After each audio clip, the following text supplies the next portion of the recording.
In the quest to optimize productivity, to squeeze out the last bit of focus, I stumble upon this thing called 90-minute blocks quite often.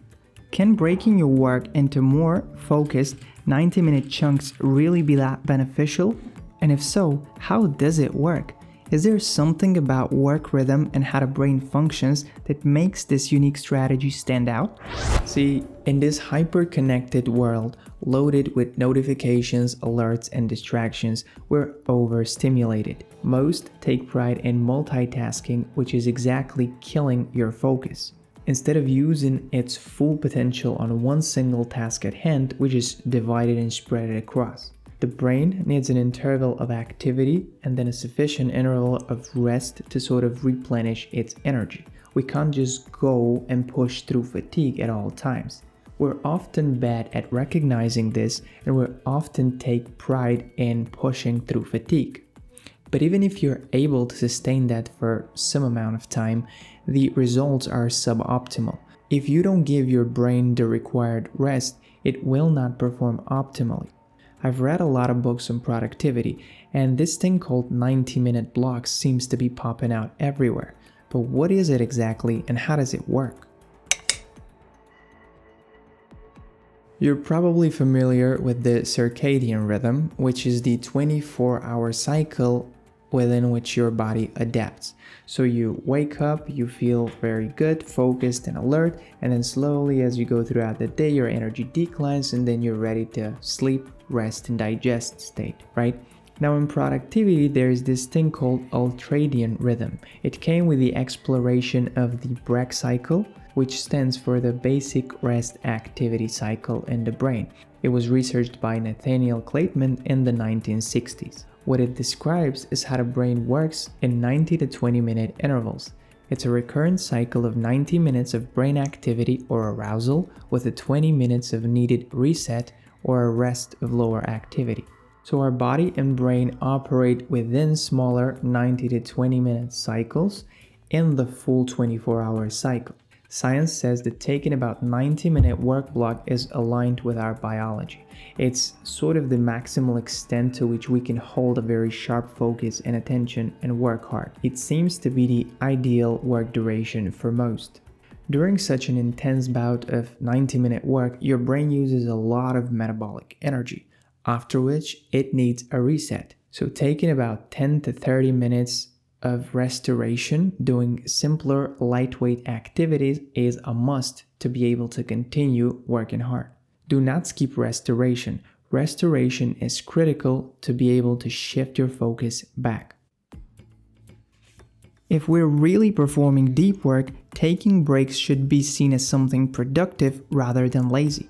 The aim is to optimize productivity, aka produce more with less.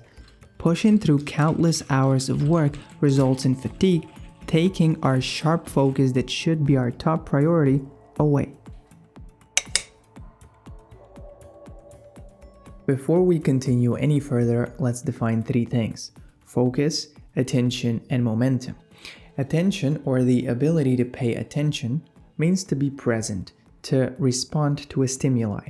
Attention and focus are different, and attention is a prerequisite to focus, which is much more complex. Focus is about recalling all the relevant information for the specific topic or subject we're working on. A large part of focus is the ability to shift focus back or refocus. See, science says that attention span, or how long we can pay attention to one single thing, has drastically diminished. It went from 12 seconds in 2000 to 8.25 seconds in 2015, shorter than a goldfish of 9 seconds. Momentum, on the other hand, is sort of like a neural sequence.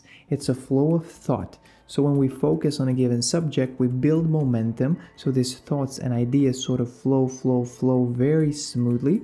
So it's harder for us to get distracted, and it's easier for us to refocus and sort of keep our attention and focus within the task, within the thing that we're doing. Cal Newport, the famous author of Deep Work, defines two variables: time and intensity of focus. If you don't have intensity, you can spend a lot more time, but you'll get less work done, which is the antithesis of productivity. So why should you aim for the 90-minute focused blocks? Well, scientists believe that this is because your neural cells generate a lot of electrical impulses during a high focused bout of work. During your focused work, your brain is in a high frequency state, which wastes a lot of the electrolytes like sodium and potassium. Your brain enters a low frequency mode in which you're more foggy, less concentrated, less focused, which we perceive as fatigue. Your body needs the low frequency mode or the maintenance mode to replenish its electrolytes and sort of regain that state where it's able to focus deeply. Ignoring this sign and trying to push through heavy cognitive work and prolong it can lead to fogginess and low quality work.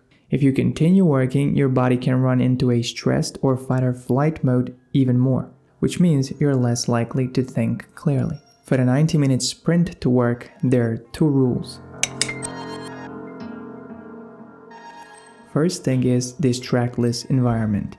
If you're working in a way where you're watching a sports game and replying to friends and chatting and reading the news, it's not really focused. It's actually very distracted work. You're not using your maximal cognitive potential.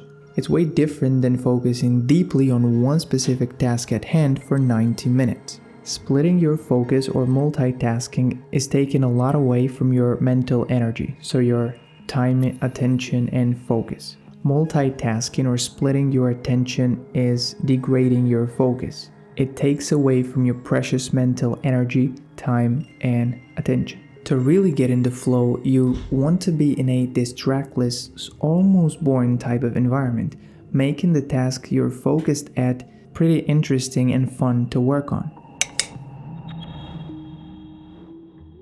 You shall have a clear deadline of what you want to accomplish.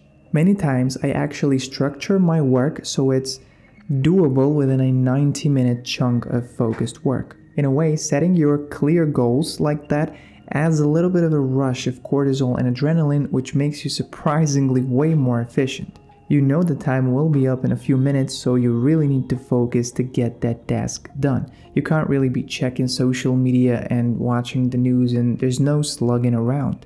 I noticed this works well even for creative tasks in which the brain should work better when in a relaxed state. But for me, it helps.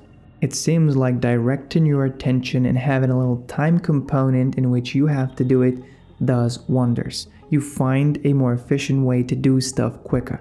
While we may take pride in it, research shows multitasking is ineffective as the human brain lacks the architecture, the neural building blocks for performing multiple tasks simultaneously.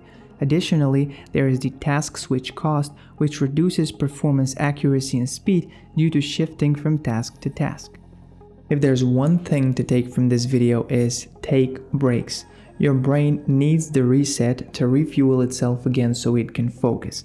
And by taking breaks, I don't mean go from the big screen to the small screen. No, scrolling TikToks is not gonna cognitively reset you. It's actually gonna flood you with dopamine and leave you more hyperstimulated and tired afterwards. I mean, do things like walking your dog or preparing a breakfast, getting yourself some coffee, going out for a walk, listening to something, or even hitting a little micro workouts are all great ways to sort of break your work into smaller chunks and have a little bit of a cognitive reset in between. This way, about 3 bouts of 90 minutes equals to about 4.5 hours of deep work. Most of the times, this is going to produce even more than what you would in 12 hours of unfocused and fuzzy work. It's your choice. For me, time is money, so this is important to use the brain most efficiently. Work less and subscribe more. Work less and accomplish more.